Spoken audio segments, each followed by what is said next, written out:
Welcome back, everyone, to our Star Wars Plus live reaction of The Mandalorian, titled We Have Spoken. Last time on the Andorlorian, Door. I'm trying to make that word, it's a mouthful. The Mandalorian door. Sure, whatever. On the last episode, we saw the thrilling conclusion to Din's redemption arc, or at least in the eyes of his clan. He managed to make it to the mines of Mandalore thanks to Bo-Katan, bathed in the waters, and now he's redeemed. We get a big old starfighter battle, and then we take a complete break for the next 40 minutes to focus on the tales of Coruscant. Yeah, so apparently last episode got bored with itself and decided to focus on another story entirely, focusing on one of the side characters and how he adapts being in the New Republic after having worked for the Empire. And then we got back to Mando. We made it no mystery that we did not like the last episode, and apparently a lot of other people felt the same. I mean, obviously there were others who liked the turn that it took. They were comparing it to Andor, saying that it was trying to tell more different and mature storylines, but I still rebuke that they did it in the wrong way. Yeah. Nash was saying, like, with Andor was trying to be anything but Star Wars, and this felt very much like they were trying to do the same exact thing. They said it's like somebody really wanted to tell a side story, like they were getting bored with doing Mandalorian and they really wanted to get this in, but they had no real way of like making it authentically connect to what was going on in the story at that time.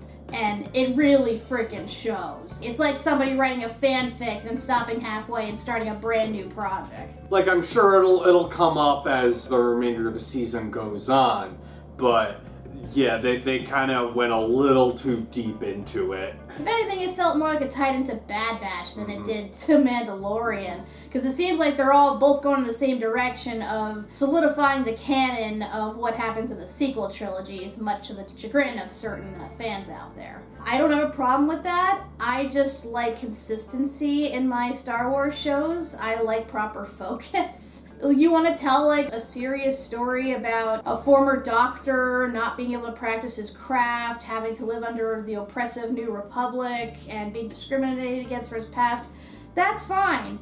Just don't do it in the show about the flying tin can man who has a baby green alien that eats frogs. Like I said, it's kind of jarring in that sense, unless you have something from that leads to the other. But today's episode, hopefully we're going to get back on track here, because right now we're 0-3 in terms of the episodes that we like so far.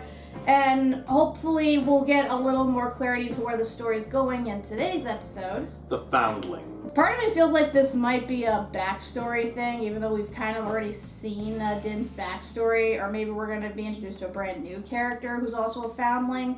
I'm not sure. Either way, it'll be interesting to see what happens with Bo-Katan at this point, because technically speaking, she too redeemed herself in the eyes of Mando's clan, because, you know, she also was in the water. She hadn't taken off her helmet. So pretty much at this point, she's kind of rolling with it, because as we mentioned, everybody else left her. She's considered disgraced, but now this cult seems to welcome her with open arms because she's suddenly adhering to their standards. So yeah, she's back in Death Watch again when you think about it, back where she started. So it'll be interesting to see if she stays or what direction exactly they go with this. With that said, let's get started and see what happens when Bo-Katan and Mando are now both in Death Watch, and see where the hell this story goes. Let's play. Jinjarin claims to have bathed in the living waters. He speaks the truth. Still don't get how she's able to verify that. Jinjarin, you are redeemed. Welcome, Bo-Katan and Clan Creed. You are one of us. One of us. Kuba Kappa. That'd be funny if we open up, start the episode, and she's just like, fuck this shit, I'm out. Fuck this shit, I'm out. Okay, getting right into the action. Is this another giant crocodile? Oh, I guess we're just sparring here. Again, where did these Mandalorians come from? Fire, fire. Just waste your ammo in the water. That makes so much sense. Oh, hey, Grogu. Forgot about you. Is he practicing lifting rocks? Or are those like creature things? He needs to stand on one hand and lift rocks with his special gift. Hope those things don't eat him. No, he's gonna eat them. Yeah. Hi, little hermit crabs. You're gonna be my dinner. Put down the rocks, kid. It's time that you learn with the other Foundlings. This'll be interesting. How is he supposed to spar and do all that exactly, especially if he's never used a weapon? Escape! Scuttle, scuttle. Whoop, whoop, whoop, whoop, whoop, whoop, whoop. Next challenger. Oh, God. Who wants to fight this baby? Are you sure this is a good idea?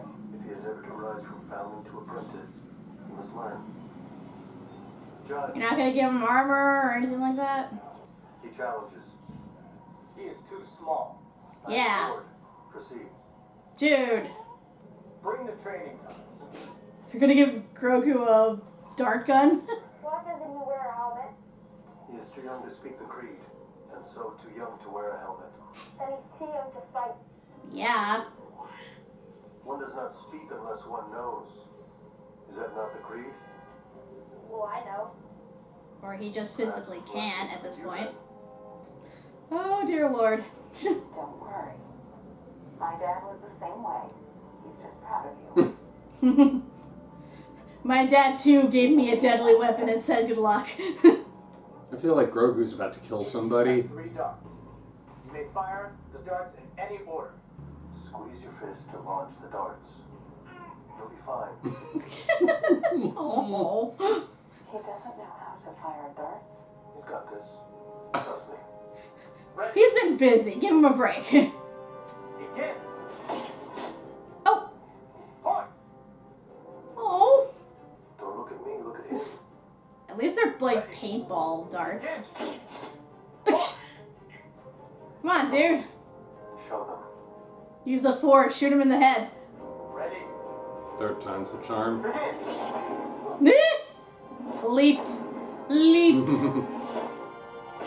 Gotcha, bitch. 3 points. Winner. There you go. Hey, Good Grogu. strategy, not be there. He defeated him with the power of confusion. Oh great, another deadly fucking creature. No blasters will kill the child. Follow it to its lair. Whoever scouted this spot should be fired. But they can shoot fire. Exactly, fired. All over. I went to the danger zone. Ow. Somebody did refill Superhero the landing. jet. You guys not have backup fuel? Guys suck at this. He always gets away. Well, that kid's done for. Bye-bye. Call that kid dinner. That was a nice opening. We saw kids shoot each other, and then we saw a kid get taken away and eaten. Lovely. I kept a high altitude and followed it to its lair. I know how to get there. Why didn't you go must in? have a hunting party and go after him. He could be dead already. I scouted where it lives and mapped the location. I'll flag the foothills. Scout the rest of the I love we have time to discuss all this while the child's life is at stake. Join the Shriekhawk training team to accompany you. We must avoid explosives and blasters for the safety of the Foundling. He's not turned into monster poop by this point. You are too young to join them. I wasn't asking to. Come, Grogu. If you wish to become a Mandalorian, there is much work to attend to. Time to brainwash the brainwashed. Look at him with the waddle. I just love how he walked. So cute. We could watch them rescue the captured child, but no, this is more important. 1 hour later. Forge. It is the heart of Mandalorian culture. So is she the only one that, like, forges everything? Like, if she were to die, are they just screwed in that regard? Forge can reveal I'm assuming she has an apprentice, or she names an apprentice. I hope so. Perhaps she's trying to recruit Grogu as apprentice. He'll be the new armorer. Uh-oh. At least now we're gonna see where he was when this went down. Apparently Ahmed Best is supposed to have a cameo in this episode. You watch, he was saved by Jar Jar. Mm. Thank God the elevator still works. Everything's gonna be alright, kid. Believe that's him. Oh wow, he's a Jedi. Mm-hmm. Ooh, Dual wield! Oh yeah. Nice. I feel like he's been waiting for this moment his whole life. Yeah. Dude needed this. Yes. Dude needed this badly. Mm-hmm. Yay, I'm gonna be sick! Ooh. Nasty. Oh, there's that mountain peak. Ow, ow, ow, ow. My ass is on fire. Jesus. Fueled and ready to go. Come on. I'm confused. Why are they shooting at these guys? Mm. Is it because he's helping the Jedi? I mean, to this guy's credit, at least he was actually able to save a youngling. Also, he certainly was able to get in contact with these guys real fast. Almost like he knew what was going down. You will grow into this rondel as you grow into your station.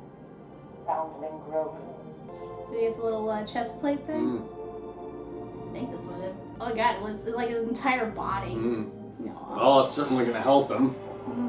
At least now he can't be easily stabbed or shot. Not that that happens anyway. Anyway, back to the Foundling in peril. The target is on the top of this peak. If we tuck in under this outcropping, we sleep out of line of sight and climb at first light. We will make camp. Why are you waiting? Again, this kid could be dead by this point. Like, I don't understand this. A little urgency, please. This is the way. This is stupid. This is the way. How do you eat when other people are around? You don't. When you get your food, you go off to find a place where you can take off your helmet. That's so inconvenient. This is the way. This is the dumb way. Leader of the war party. You have the honor of staying by the fire. This is the way. What are all these fucking rules? I don't get it. It's probably like I never realized how bad my helmet smelled before. Now our hope is that the child is still alive, so we have to make sure not to fire on the raptor. You will kill the Foundling if attacked. It has happened before when it has taken others. Our best bet is stealth. So this has happened before, and they failed before. Bat in 1,000, guys. The Mandalorians are climbing a mountain. Why are they climbing a mountain? To rescue a Foundling. Why are we walking this way? Whee! We're taking a break from the Mandalorian to show you 10 hours of rock climbing. Why didn't they just take the ship, blast the creature? I don't. This is the way! It's not here. Let's find the kid. So there's his discarded remains there and there. Source there. Wait until we clear the area. He's my son. So they're allowed to breed. They probably don't take their helmets off. He's my son, so I have the right to act stupid. And now I'm about to be eaten by baby birds. Or whatever the hell this thing is. I knew. Seriously? You regurgitated the kid. How did this thing not chew him up into little bits? Great, you're gonna get everybody killed. Sure could use that spaceship right about now to blast it to bits. This is the way! I'm starting to realize Mandalorians are basically Spartans, and that they willingly do things the hard way to show their manliness for the sake of being a warrior, even though it makes no goddamn sense. And I'm free, free falling. Always a bigger fish. Didn't this happen in Jurassic World? Thank you. This is the way. This is the way. Yeah, I heard you the freaking way! And we're just gonna leave those babies to die. They won't be a threat in the future. Oh yeah, they're gonna starve to death. He's alive. A little traumatized for life, but he's alive. And we have brought you 3 more foundlings in need of care and training. Did they bring back the birds? Yeah.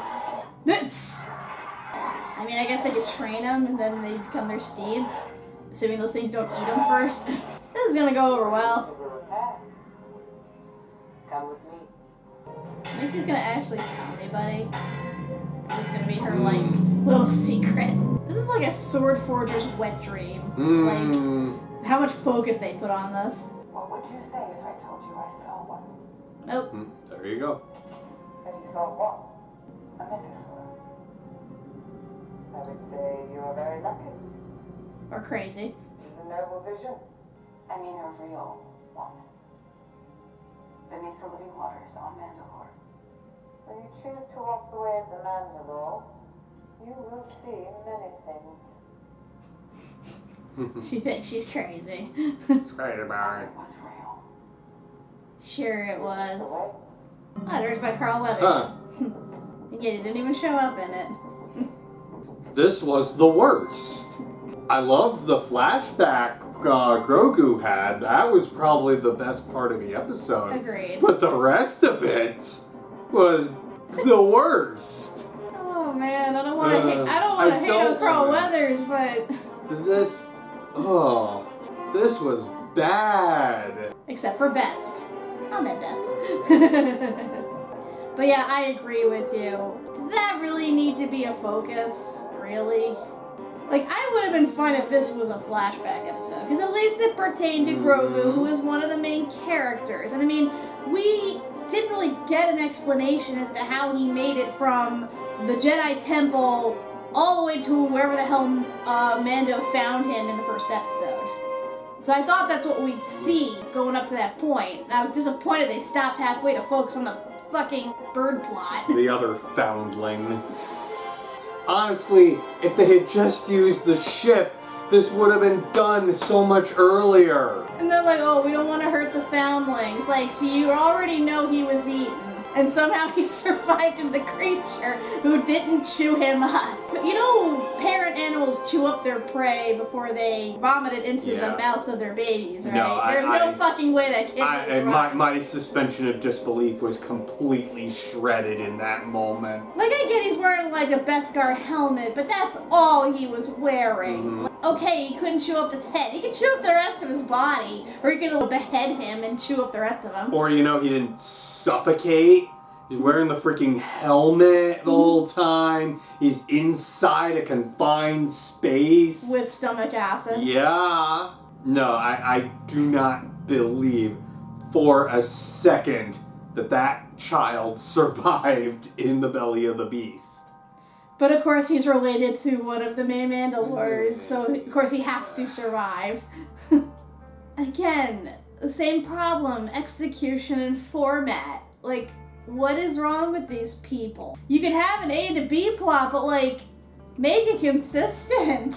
And again, like you said, the whole subplot with rescuing the Foundling, that could have been solved in 5 minutes. And furthermore, if they know these type of creatures are around and they've been killing kids, why are they still in the same goddamn location? Aren't Mandalorians, like, on the verge of becoming extinct? Don't they need as many Foundlings as they can to keep the creed going? To keep Mandalorians going? And yet they have no problem letting them fight and, like, be exposed on a beach where giant fucking crocodiles and giant pterodactyl birds can seize them at a moment's notice? This clan is dumb! Mandalorians are dumb! I think I have to declare that once and for all. Mandalorians are dumb. Have we ever seen an actual smart Mandalorian? Like, Sabine's the closest I can think of. And even she's made mistakes at times. I think that's the problem when a lot of your race is just these zealot warriors. They have the warrior mentality, you know, like victory or death. That's it.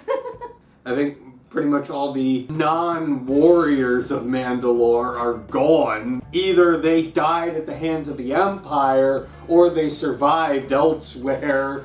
They're like, screw my world. They got everyone killed. I'm just gonna reintegrate into another society.